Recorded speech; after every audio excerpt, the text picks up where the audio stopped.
the Nigeria culture and its women.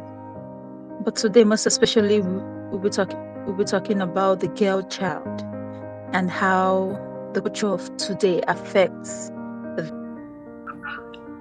Thank you very much, everyone. Good evening, wherever you are in the world.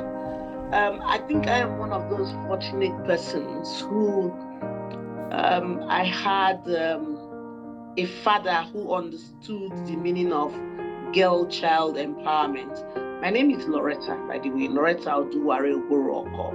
And I'm going to be reading from a book I read. So we all have a book I wrote, actually.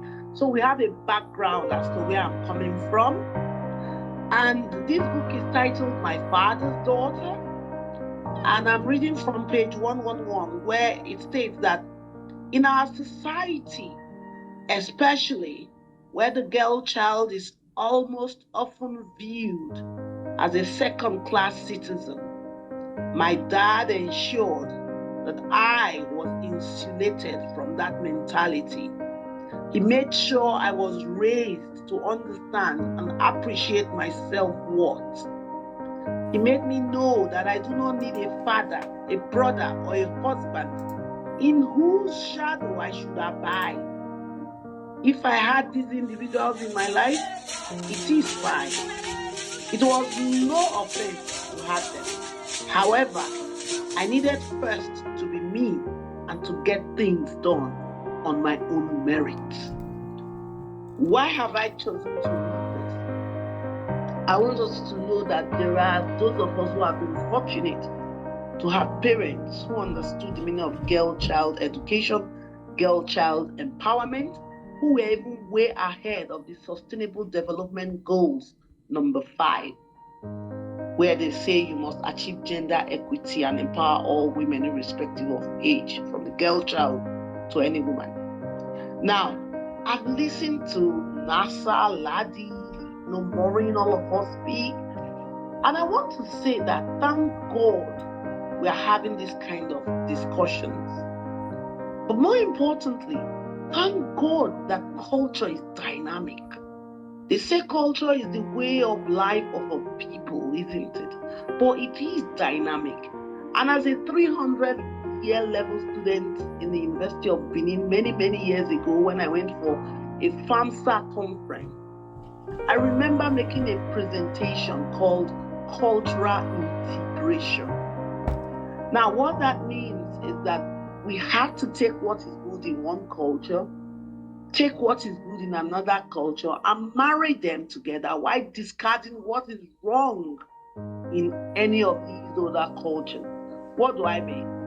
The world has evolved, time has moved on, and we need to break the vicious circle that seems to incarcerate the girl child, especially in Nigeria and on the African continent as a whole. How do we do it? Cultural integration is key. And those of us who were fortunate to have had a parent, somebody asked me, why did you write your book? I said, I wrote it because I discovered as I went on in life that this book will help other parents, other people to raise and empower a girl child, to break the vicious cycle and improve their social determinants of health and that of the entire community. Now, how do we do this? We must first invest in girl child education, which my father did. Now, people think education is just paper certificates.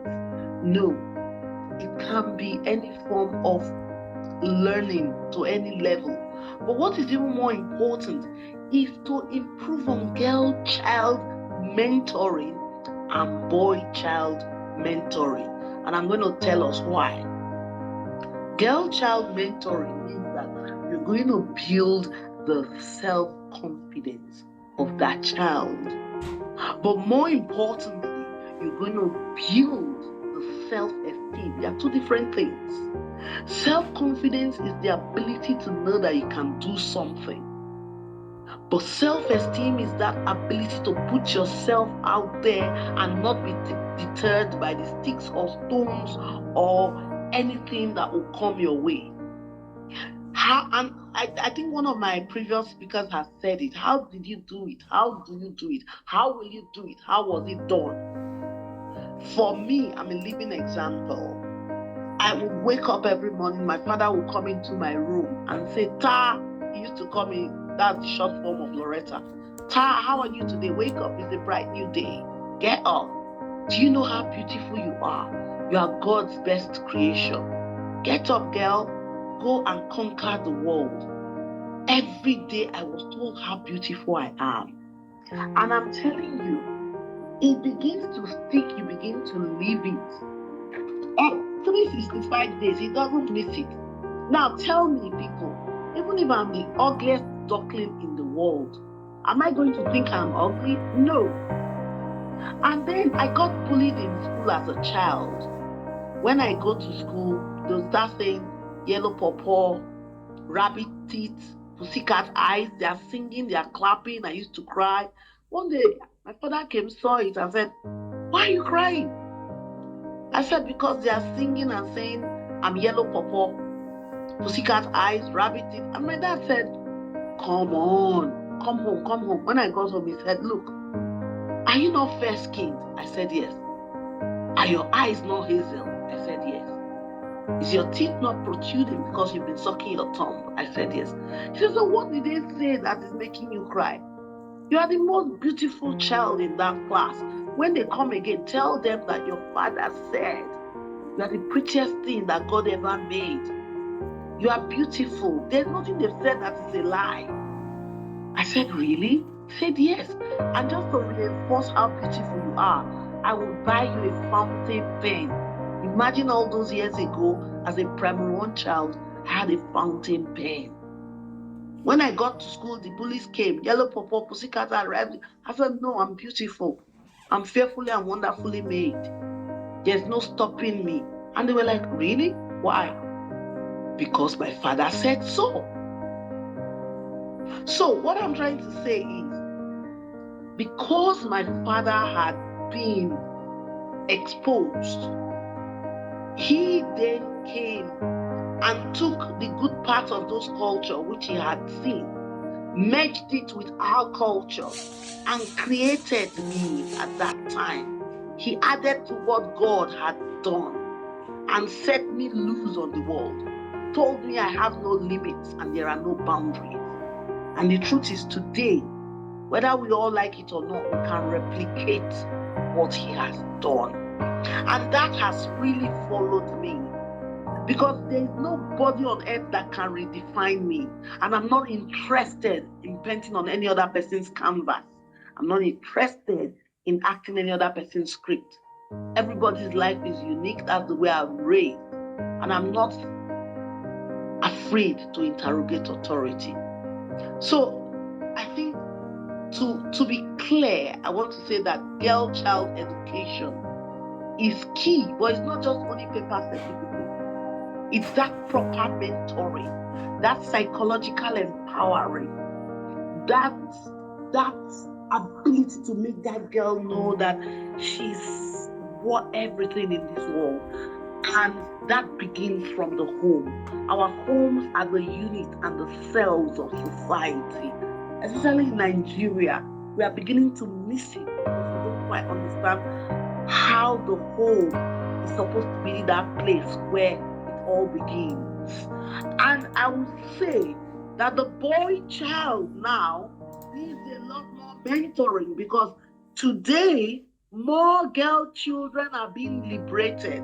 So if we, especially we as women and mothers, don't begin to raise the kind of men with the kind of confidence that can take on today's girl child, there's going to be a problem. You're going to have men who don't have self-esteem and who cannot sustain or who cannot stay around high flyers as women.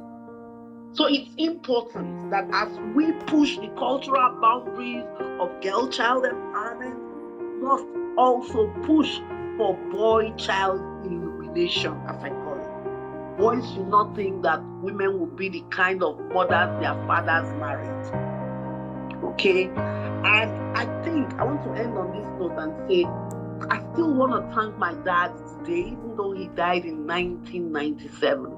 I want to thank my father for making me realize that there is no limits. There are no boundaries.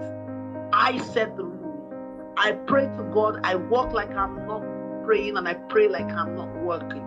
And that has made me somebody that has said, why not? Why can't I go for the election, state election in my state come 2024? And it's amazing, but I see every other person coming to say, oh, are you going to go for the position of deputy? And I laughed. I said, why does society want us not to break conventional wisdom? Why would you think that I'm going for the position of deputy? Because that is what society thinks is best for women. Second fiddle. Hey, we all have news coming along. I am going straight for the governorship of Edo State. And progressive-minded men are already on the train. Progressive-minded men will come with us because they exist. My father was one of them. And today we still have a lot of them. A lot of them are in this Twitter space right now. And a lot of them are being raised by strong and powerful women as we speak. That is one duty us as mothers, we owe the next generation. We must raise a generation of young men who can stand high-flying women. That is one way to achieve a cultural shift.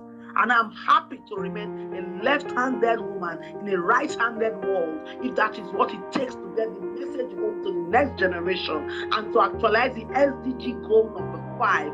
There are no limits just because I've got a vagina. Thank you, everyone. Wow. In fact, you're clap, everybody. Wow.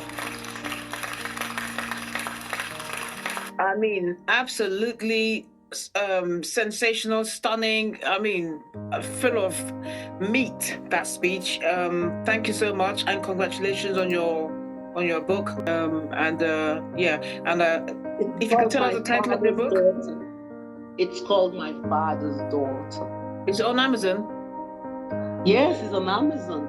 Okay, so anybody interested can go to Amazon and buy the book. Thank you Loretta so much. Ogboro-Okor. Thank you, everyone on here. We need this kind of discussion. It's speakers like you that we love, that we like, because you don't hold no holds barred. You say it like it is. And even that little portion that you read from the book was actually, it watered my mind. I should go and look for it, and I will. Now that you said it's on Amazon, and I'll have a look at it. Because, like I said, we are you learn every day. Yes, my children might be, in their 20s, but it doesn't stop me from reading and learning. Learning. We learn every day, and we should continue to learn and read and broaden our horizons and broaden our minds. Okay, so thank you so much for your summation. Brilliantly said, and I wish you the best as you prepare to vie for governorship. Yes, we do need a female governor, one that will come through the ballot legitimately, and not that one that will come by paying 2 billion naira. So congratulations on that one. I wish you all the best, and we hope that even when you do become the governor, you will still come on spaces like this to come and speak to us. Of course. Thank you so much.